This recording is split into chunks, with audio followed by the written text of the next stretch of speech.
ইন্টারগ্যাংয়ের সব লোকগুলোকে পেটাক। স্বাভাবিকভাবেই সেখানে সে একটা সিন ক্রিয়েট করে। ইন্টারগ্যাংয়ের সৈন্যরা তাকে ধরে নিয়েছে। আমন নামক ছেলেটা খুবই সাহসী ছিল, যেটা ব্ল্যাক অ্যাডাম লক্ষ্য করতে পারে। সে চলে আসে তাকে বাঁচানোর জন্য। অন্যদিকে ইন্টারগ্যাংয়ের লোকেরা যারা জানেও না যে এই ব্ল্যাক অ্যাডাম আসলে কে, আর সেটাই তো তাদের সবথেকে বড় ভুল, সেই সৈন্যগুলোকে নিষ্ঠুরভাবে মারতে থাকে। সেই মুহূর্তে জাস্টিস সোসাইটি সেখানে চলে আসে।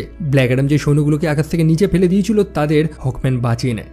অবশেষে ব্ল্যাক অ্যাডাম, ডক্টর ফেট এবং হকম্যানের মুখোমুখি হয়। তারা ব্ল্যাক অ্যাডামকে অফার দেয় যে সারেন্ডার করে নিতে, হার মেনে নিতে। তবে শুরু হয়ে যায় তাদের মধ্যে ঝামেলা। তবে ব্ল্যাক অ্যাডামকে তো আটকানো যাচ্ছে না। অবশেষে সাইক্লোন সেখানে চলে আসে। অন্যদিকে অ্যাটম স্ম্যাশার চলে আসে সেখানে, যে নিজের আকৃতিটা অনেক বড় করতে পারে। তবে তাতে কোনো লাভ হয় না। ব্ল্যাক অ্যাডাম তাদের প্রত্যেককে উদ্যম পেটায়। অন্যদিকে সেখানকার লোকেরা ব্ল্যাক অ্যাডামকে দেখে তো খুবই খুশি, যেন তাদের সেই পুরনো চ্যাম্পিয়ন ফেরত এসেছে। জাস্টিস সোসাইটিকে তারা পাত্তাই দিচ্ছে না, যদিও তাদের তো যুক্তি রয়েছে। অ্যাড্রিয়ানা জানায় যে এতগুলো বছর ধরে এই ইন্টার গ্যাং খান্দাক নামক স্থানটাকে দখল করে রেখেছে, তখন তো জাস্টিস সোসাইটি আসেনি। এখন যখন এই চ্যাম্পিয়ন এই ইন্টার গ্যাংয়ের সাথে লড়ছে, এখন কেন তারা এসেছে? হকম্যান জানায় যে অ্যাড্রিয়ানার কাছে যে সেই মুকুটটা রয়েছে সেটার শক্তিটা কতটা সেটা সে জানে না, সেটা তারা নিয়ে যেতে এসেছে। তবে অ্যাড্রিয়ানা সেটা তার ছেলেকে দিয়ে অন্য স্থানে পাঠিয়ে দিয়েছে। একই সাথে অ্যাড্রিয়ানা যাকে এই শহরের চ্যাম্পিয়ন মনে করছে, অর্থাৎ ব্ল্যাক অ্যাডাম, সে সেটা না যেটা তারা মনে করছে। বিভিন্ন বইতে বিভিন্ন জিনিস লেখা হয়েছে, তবে জাস্টিস সোসাইটির কাছে কিছু পুরনো ইনস্ক্রিপশন, কিছু পুরনো হায়ারগ্লিফ রয়েছে, যেখান থেকে তারা জানতে পেরেছে যে এই ব্ল্যাক অ্যাডামই এই সম্পূর্ণ শহরটা ধ্বংস করে দিয়েছিল তার প্রবল রাগে। তাই সেই জিনিসটা যাতে দ্বিতীয়বার না হয় তার আগেই তাদের সেই ব্ল্যাক অ্যাডামকে আটকাতে হবে। অ্যাড্রিয়ানা চলে যায় ব্ল্যাক অ্যাডামের সাথে কথা বলতে, কারণ জানে যে ব্ল্যাক অ্যাডাম তার কথা শুনবে। অ্যাড্রিয়ানা তাকে বলতে থাকে যে জাস্টিস সোসাইটিরা ব্ল্যাক অ্যাডামকে ভিলেন মনে করছে, সেই নাকি শহরটাকে ধ্বংস করে দিয়েছিল, যেটা আসলেই সত্যি।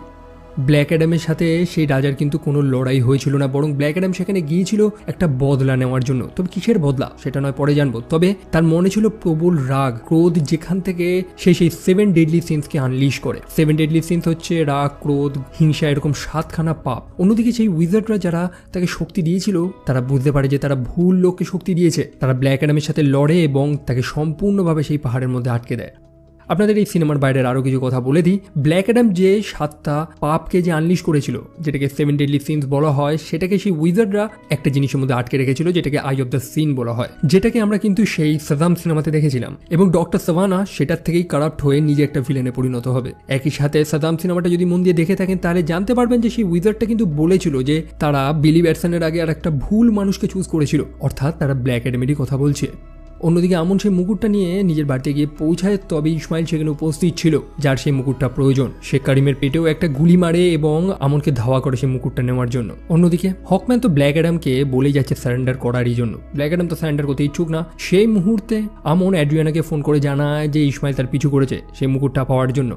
অ্যাড্রিয়ানা ব্ল্যাক অ্যাডামকে রিকোয়েস্ট করে যাতে সে গিয়ে আমনকে বাঁচায়। সে জানায় যে ব্ল্যাক অ্যাডাম হয়তো আগে অনেক খারাপ কাজ করেছে, তবে সে এখন ভালো কাজটাও তো করেছে। সেই গুহাতে সে অ্যাড্রিয়ানাকে বাঁচিয়েছিল, তার মধ্যে ভালো মানুষটা এখনো বেঁচে রয়েছে। ব্ল্যাক অ্যাডাম চলে যায় আমনকে বাঁচানোর জন্য। তবে ইন্টারগ্যাংয়ের লোকেরা আমনকে কিডন্যাপ করে সেই হোভার বাইকের মধ্যে ভরে সেখান থেকে চলে যায়। অন্যদিকে ব্ল্যাক অ্যাডাম সেই একটার পর একটা বাইকগুলোকে সার্চ করছে যে কোনটার মধ্যে আমন রয়েছে। সেই মানুষগুলোকে নিষ্ঠুরভাবে মারছে। অন্যদিকে হকম্যান তাকে বোঝানোর চেষ্টা করছে যে মানুষগুলোকে হত্যা করার কি প্রয়োজন। মানে হকম্যান সেই এক্সের স্ক্যানার দিয়ে সেই বাইকগুলোর মধ্যে দেখতে পাচ্ছে যে কেউ মানুষ আছে কি না, হত্যা করার তো সেখানে প্রয়োজন নেই। তবে ব্ল্যাক অ্যাডাম তো কারোর কথা শোনে না। অন্যদিকে ডক্টর ফেট সেই অ্যাড্রিয়ানার বাড়িতে গিয়ে পৌঁছায়। কারিম সেখানে আহত হয়ে পড়েছিল, তার পেটে গুলি লেগেছিল। সে ভাবছে হয়তো সে মারা যাবে, তবে ডক্টর ফেট জানে যে না, সে গুলিতে পড়বে না, বরং ইলেকট্রিসিটিতে মরবে। তারপর ডক্টর ফেট অ্যাস্ট্রাল প্রজেকশনের মাধ্যমে ব্ল্যাক অ্যাডামের সাথে কন্ট্যাক্ট করে। ব্ল্যাক অ্যাডাম বলতে থাকে যে তুমি কি আমাকে ফলো করছো? ডক্টর ফেট জানায় যে না, এটা তার পাওয়ার, সে একই সময় ভিন্ন ভিন্ন স্থানে থাকতে পারে। সে ব্ল্যাক অ্যাডামকে বলে যে একটা মানুষকে ধরে আনতে, যার মাইন্ড থেকে সে জানতে পারবে যে তারা সেই আমনকে কোথায় লুকিয়ে রেখেছে। তবে ব্ল্যাক অ্যাডাম তো সবাইকে হত্যা করে ফেলেছে। যদিও পরে সে 2জন সৈন্যকে নিয়ে আসে এবং তাদের ভয়টয় দেখিয়ে জানতে পেরে যায় যে সেই ইসমাইল আমনকে কোথায় নিয়ে যাচ্ছে। এখন তাদের ওখানে যেতে হবে সে বাচ্চাটাকে বাঁচানোর জন্য। তবে হকম্যান তখন জানায় যে না, ব্ল্যাক অ্যাডাম যাবে না, কারণ ব্ল্যাক অ্যাডাম নাকি বিনা কারণে মানুষদের শুধু হত্যা করতে থাকে। আর ব্যাস, সেই নিয়ে হকম্যানের সাথে তার আবার লেগে যায় ঝামেলা এবং স্বাভাবিকভাবে হকম্যান তার সাথে তো লড়ে পারে না এবং হকম্যানকে ঘুষি মারতে গিয়ে ব্ল্যাক অ্যাডাম একটা স্থানে গিয়ে ঘুষি মারে যেখানে সে হাতে একটু ব্যথা পায় এবং সেই স্থানেই ছোট্ট আমন সেই মুকুটটাকে লুকিয়ে রেখেছিল, যেটা ইউরেনিয়াম দিয়ে তৈরি। তারা সেই মুকুটটা পর্যবেক্ষণ করে, যেখানে লেখা রয়েছে life is the only way to death. তবে এটা কেন সেখানে বা এর আসল মানেটা কি, এইটা কেউ বুঝতে পারছে না। যাই হোক, এখন তারা ব্ল্যাক অ্যাডামের সাথে ঝামেলা করে না। তারা জানতে পেরে গেছে যে ছোট্ট এমনকে ইন্টারগ্যাংয়ের সেই একটা মাইনে নিয়ে যাওয়া হয়েছে। হকম্যান প্ল্যান করছে যে কিভাবে সেই মাইনে প্রবেশ করবে, কিভাবে তারা তাদের মিশনটাকে সম্পন্ন করবে। তবে ব্ল্যাক অ্যাডাম তাদের এই কথা শোনেই না। সে আগে বেরিয়ে সেই মাইনের মধ্যে আক্রমণ করে দিয়েছে। সম্পূর্ণ স্থানটা ধ্বংস করার পর সে যখন ফাইনালি ইসমাইলের সামনে গিয়ে পৌঁছায় তখন একটা ইটারনিয়াম শিল্ডে বাড়ি খেয়ে ব্ল্যাক অ্যাডাম উল্টে গিয়ে পড়ে। ইসমাইল জানায় যে সে আমনকে কিছুই করবে না, বরং তাকে সেই হেলমেটটা দিয়ে দিলে সে আমনকে ছেড়ে দেবে। অ্যাড্রিয়ানা সেই হেলমেটটা নিয়ে চলে যায়, যেটা ইসমাইলকে দিয়ে দেয়। ইসমাইল সেই হেলমেটটা নেওয়ার পর কিছু অদ্ভুত কথা বলে ওঠে। খান্দাকের সেই নিষ্ঠুর রাজাটা ছিল মনে আছে তো, যার নাম হচ্ছে আক্টন, তারই উত্তরসূরি হচ্ছে এই ইসমাইল। তার পূর্বপুরুষের অনেক চেষ্টা করেছিল সেই মুকুটটাকে পাওয়ার, সেটা শক্তিটাকে পাওয়ার, তবে তারা তো পায়নি, তবে ইসমাইল সেটা পাবে। ইসমাইল তখন আমনকে না ছেড়ে দিয়ে বরং তাকে গুলি মারার চেষ্টা করে। একই সাথে সেই ইটারনিয়াম শিল্ডটাও কিন্তু সে খুলে দেয়। মানে সত্যি জিনিসটা দেখতেও বোকার মতন। স্বাভাবিকভাবেই ব্ল্যাক অ্যাডাম তার মধ্যে প্রবেশ করে, তারা আমন এবং অ্যাড্রিয়ানাকে তো বাঁচিয়ে দেয় এবং ব্ল্যাক অ্যাডাম তার সম্পূর্ণ পাওয়ারটা ইউজ করে ইসমাইলকে সম্পূর্ণ ধ্বংস করে দেয়, মানে জ্বালিয়ে দেয় তাকে। তারপর ব্ল্যাক অ্যাডাম সেই ভাঙাচোরা রাজ প্যালেসে চলে যায়। হকম্যান আবার সেখানে চলে আসে এবং তাকে প্রশ্ন করতে থাকে যে কতক্ষণ আমরা আবার এরকম করব। মানে তারা তো এসেছে ব্ল্যাক অ্যাডামের সারেন্ডারের জন্য, তবে ব্ল্যাক অ্যাডাম এবার আর ঝামেলা করতে চায় না। সে সত্যি কথাটা বলে দেয় যে আসলেই এখানে কি হয়েছিল। সেই উইজার্ডদের কাউন্সিলরা হুরুট নামক সেই বাচ্চাটাকে শক্তিটা দিয়েছিল যে সত্যি ডিজার্ভ করে, তবে সেই নিষ্ঠুর রাজা সেই রাগটা তোলে হুরুটের পরিবারের উপরে। তার মাকে হত্যা করে ফেলে এবং তার পিতা যে খুবই ভীতু ছিল, যার নাম হচ্ছে থেড অ্যাডাম, সে একা পড়ে যায়। হুরুট তখন একটা কাজ করে, সে জানায় যে এই শক্তিটার প্রয়োজন তার পিতার, সেই নাকি এই শক্তির যোগ্য এবং সেই শক্তিটা তার পিতাকে ট্রান্সফার করে দেয়। হুরুট তখন সেই স্বাভাবিক একটা বাচ্চা ছেলেতে পরিণত হয়, আর সেই মুহূর্তে রাজা আক্টনের লোকেরা সেখানে আক্রমণ করে দেয়, যারা হুরুটকে হত্যা করে ফেলে। চরম রাগে সেই থেড অ্যাডাম সেই সম্পূর্ণ রাজ প্যালেসটাকে ধ্বংস করে ফেলে। সে নিজেকে কখনোই হিরো মনে করেনি, বরং এই পৃথিবীতে আগে থেকেই হিরোরা রয়েছে, তাই তার আর প্রয়োজন নেই। সে সাদাম কথাটা বলে এবং সেই স্বাভাবিক রূপটা নিয়ে নেয়। সে হকম্যানকে বলে যে তাকে এমনভাবে রাখতে সে যাতে দ্বিতীয়বার সাদাম কথাটা না বলতে পারে।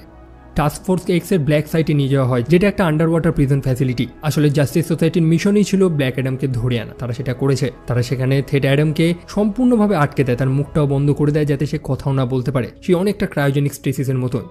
তবে সেই স্থানে সে একা ছিল না, তার মতন একগুচ্ছ চেম্বার আমরা সেখানে দেখতে পাই, যেখানে ভিন্ন ভিন্ন চরিত্রদের আটকে রাখা হয়েছে। অবশেষে তারা সেখান থেকে বেরোয়, কিন্তু ডক্টর ফেট তার সেই ভিশনটা আবার দেখছে। সে ভেবেছিল সবকিছু শেষ হয়ে গেছে, কিন্তু এখনো শেষ হয়নি। সে হকম্যানকে সত্যি কথাটা বলে দেয় যে তার ভিশনে সে দেখে যায় যে হকম্যান মারা যাবে, তবে হকম্যান মৃত্যুর ভয় পায় না। একই সাথে ইসমাইল সেও সম্পূর্ণভাবে শেষ হয়নি। তারা সেই হেলমেটটা লক্ষ্য করেছিল যেখানে লেখা ছিল life is the only way to death. Actually কথাটা উল্টো হবে, কারণ এই পৃথিবীর একটা আন্ডারওয়ার্ল্ড রয়েছে, একই জিনিস, তবে সেখানে সবকিছু উল্টো। সেটাকে রক অফ ফিনালিটিও বলা হয়। সো আমরা সেই লেখাটাকেও যদি এরকম উল্টো করে পড়ি, তাহলে হয় death is the only way to life, অর্থাৎ মৃত্যুই হলো একটা রাস্তা জীবন পাওয়ার জন্য।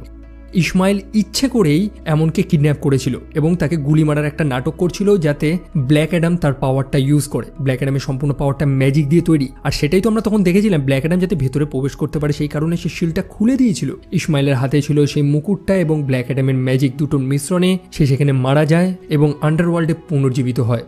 আমাদের নর্মাল দুনিয়াতে যেমন একজন চ্যাম্পিয়ন রয়েছে এই মুহূর্তে, সেটা হচ্ছে আমাদের সাদাম, তেমনই সেই আন্ডারওয়ার্ল্ড অর্থাৎ রক অফ ফিনালিটিতে তারা ইসমাইলকে তাদের চ্যাম্পিয়ন বেছে নেয়। বিলি ব্যাটসন, অন্যদিকে থেড অ্যাডামকে তার শক্তি পেতে হলে যেমন সাদাম বলতে হয়, অন্যদিকে ইসমাইলকে একটা কথা বলতে হয়, সেটা হচ্ছে সাব্যাক। সে সম্পূর্ণ ট্রান্সফর্ম হয়ে যায় এবং নরকীয় একটা রূপ নিয়ে পৃথিবীতে ফিরে আসে। তার একমাত্র উদ্দেশ্য হচ্ছে এই সম্পূর্ণ স্থানটাকে পরিবর্তন করে একটা নরক বানানো। স্বাভাবিকভাবেই জাস্টিস অফ সোসাইটি যারা ভেবেছিল সবকিছু শেষ, তবে তাদের আর শান্তি নেই, তারা লেগে পড়ে ঝামেলা। তবে সাব্যাক এতটা শক্তিশালী ছিল যে জাস্টিস সোসাইটি তার সাথে লড়ে পারছিল না। অবশেষে ডক্টর ফেড নিজের বলিদান দেয়। সে হকম্যানকে জানায় যে সে ভিশনে দেখেছিল যে হকম্যান মারা যাবে, তবে এটাকে আটকানোর আর একটা তৃতীয় উপায়ও ছিল। কেন্ট জানায় যে এতগুলো বছরে সে সবকিছু দেখে নিয়েছে এবং মানুষদের এই জাস্টিস সোসাইটির প্রয়োজন। কার্টার হল অর্থাৎ হকম্যানের প্রয়োজন, যারা মানুষদের বাঁচাবে। ডক্টর ফেড চলে যায় তার সাথে লড়াই করার জন্য। আমি তাকে সাব্যাক বলেই ডাকছি। সে সাব্যাকের সাথে লড়াই করা শুরু করে। অন্যদিকে তার অ্যাস্ট্রাল প্রজেকশনের মাধ্যমে থেড অ্যাডামকে জাগিয়ে দেয়, তাকে আবার প্রয়োজন এখন। থেড অ্যাডাম সেখান থেকে বেরোয়। থেড অ্যাডাম নিজেকে এতদিন একটা চ্যাম্পিয়ন মনে করতো না। সে মনে করতো যে সে যোগ্য না, কারণ সেই উইজার্ডরা তাকে চুজ করেনি। তবে সে ভুল ছিল। ফেট কখনো ভুল হতে পারে না, তার নিয়তিই রয়েছে যে সে একটা চ্যাম্পিয়ন হবে। থেড অ্যাডাম সেখানকার সব গার্ডদের সাথে লড়তে লড়তে সেখান থেকে বাইরে বেরিয়ে পড়ে। অন্যদিকে ডক্টর ফেট যে জানে যে ভবিষ্যতে কি হবে, সে নিজের বলিদান দিয়ে দেয়। সাব্যাক তারপর সেই রাজ সিংহাসনে বসে সেটাই করে যেটার ভয় ছিল। সেই আন্ডারওয়ার্ল্ডের গেটটা খুলে দেয়, সে একটা পোর্টাল তৈরি হয় এবং সেই নরকে আটকা পড়ে থাকা প্রত্যেকটা সোল, প্রত্যেকটা আত্মা বেরিয়ে আসে মানুষদের হত্যা করার জন্য। শহরে রীতিমতো একটা জম্বি অ্যাপোক্লিপস শুরু হয়ে গেছে তখন। তবে ছোট্ট আমন সে ভয় পায়নি। প্রত্যেকটা মানুষদের সে একত্রিত করতে থাকে, ঠিক হুরুট নামক সেই ছোট্ট ছেলেটা যেমন করেছিল। অন্যদিকে থেড অ্যাডাম, তারও মুখটা এখন সম্পূর্ণ খালি হয়ে গেছে এবং সে সাদাম বলে এবং নিজের আসল রূপে ফিরে আসে।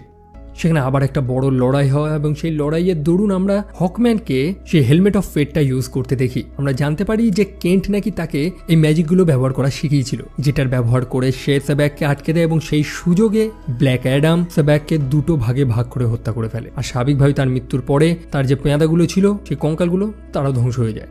হকম্যান তারপর সে হেলমেট অফ ফেটকে গুড বাই জানিয়ে দেয়, অর্থাৎ সে এখন একটা ভিন্ন এজেন্ট খুঁজবে আর একটা ভিন্ন মানুষ খুঁজবে। অবশেষে জাস্টিস সোসাইটির বাকি সদস্যরা ব্ল্যাক অ্যাডামকে গুড বাই জানিয়ে সেখান থেকে চলে যায়। অন্যদিকে ব্ল্যাক অ্যাডাম সেই রাজ সিংহাসনটাকে সম্পূর্ণভাবে ধ্বংস করে দেয়, অর্থাৎ খান্দাক এখন সম্পূর্ণভাবে স্বাধীন। খান্দাক এখন তার নতুন হিরো পেয়ে গেছে। সবাই তাকে এতদিন থেট অ্যাডাম বলেই ডাকতো, যে নামটা সত্যি একটু আউটডেটেড, এবং সে তার নিজের নামটা চেঞ্জ করে রেখে দেয় ব্ল্যাক অ্যাডাম। তবে এই গল্পের মিড ক্রেডিট সিনটা এই সিনেমার ভবিষ্যৎটাকেই পাল্টে দেয়। অ্যামান্ডা ওয়ালার একটা প্রজেকশনের মাধ্যমে ব্ল্যাক অ্যাডামের সাথে কন্ট্যাক্ট করে। সে ব্ল্যাক অ্যাডামকে জানায় যে তুমি এখন স্বাধীন, কিন্তু সেই খান্দাকের বাইরে যদি কোনোদিন বেরিয়েছো তাহলে তোমার দিন শেষ। অন্যদিকে ব্ল্যাক অ্যাডাম তাকে বলে যে এই পৃথিবীতে এমন কোনো মানুষ নেই যে তাকে আটকাতে পারবে। অ্যামান্ডা ওয়ালার জানায় যে সে এমন কিছু মানুষদেরও চেনে যারা এই পৃথিবীরও না। আর তারপরেই সেখানে ওয়ান অ্যান্ড অনলি সুপারম্যান এসে উপস্থিত হয়, যে ব্ল্যাক অ্যাডামের সাথে কিছু কথা বলতে চায়। আর সিনেমাটা এখানেই শেষ হয়। অ্যান্ড ইয়েস, সবকিছু ঠিক থাকলে আমরা ভবিষ্যতে কিছু দারুণ সিনেমা দেখতে পারবো। আর অবশ্যই ফ্যান হিসাবে আমরা প্রত্যেকে চাই যে আর একটা জাস্টিস লিগ আসুক। সো এই হচ্ছে স্টোরি। আমার যদি কোনো ভুল হয়ে থাকে কাইন্ডলি ক্ষমা করে দেবেন এবং আপনাদের ওপিনিয়নসগুলো অবশ্যই কমেন্ট সেকশনে লিখবেন। ভিডিওটা ভালো লাগলে লাইক এবং সাবস্ক্রাইব করতে পারেন এবং আমার ফেসবুক পেজ বা গেমিং চ্যানেল ইত্যাদি ফলো করতে পারেন, যার লিঙ্ক ডিসক্রিপশনে রয়েছে। আর এই ভিডিও আপাতত এইটুকুই। আবার দেখা হবে পরের ভিডিওতে। Bye bye.